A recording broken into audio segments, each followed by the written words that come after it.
तिथे पूजा खेडकर यांच्याप्रमाणे अनेक जण खोटी दिव्यांग सर्टिफिकेट सादर करून IAS अधिकारी झाल्याची माहिती आता समोर आली। त्यामुळे या प्रकरणाची वाढत चाललेली व्याप्ती पाहता या प्रकरणाची सर्वोच्च न्यायालयाच्या विद्यमान न्यायाधीशांच्या मार्फत चौकशी करण्याची मागणी सामाजिक कार्यकर्ते विजय कुंभार यांनी राष्ट्रपतींना पत्र लिहून केली। त्याचबरोबर पूजा खेडकर यांचे आई-वडील दिलीप खेडकर आणि मनोरमा खेडकर यांच्यात झालेला घटस्फोट फक्त नावापुरताच होता असा दावा देखील विजय कुंभार यांनी केला। पुणे पोलिसांना केंद्र सरकारने निर्देश दिलेत की पूजा खेडकरांचे आई-वडील दिलीप खेडकर आणि मनोरमा खेडकर यांचं मॅरिटल स्टेटस म्हणजे त्यांच्या आई-वडिलांमध्ये खरंच घटस्फोट झालाय का याचा तपास करावा।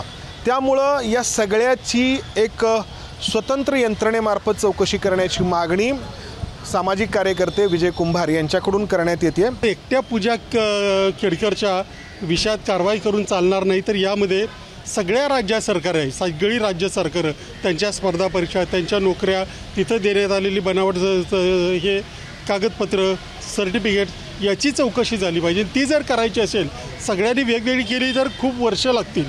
ते जर सुप्रीम कोर्टाचे सिटिंग जजचं एक कमिशन नेमलं तर या सगळ्यांची सर्वंकष आणि लवकरात लवकर चौकशी होईल आणि लॉजिकल एंडला जाईल, कारवाई करायला सोपं जाईल। म्हणून मी राष्ट्रपतींना पत्र लिहिलं आहे की तुम्हीच आता याच्यात लक्ष घाला आणि सर्वोच्च न्यायालयाच्या जजच्या अध्यक्षतेखाली एक कमिशन नेमून चौकशी करा। कॅमेरामन राजेश बिडकर मंदार गुंजारी, ABP माझा, पुणे। ABP माझा, उघडा डोळे बघा नीट।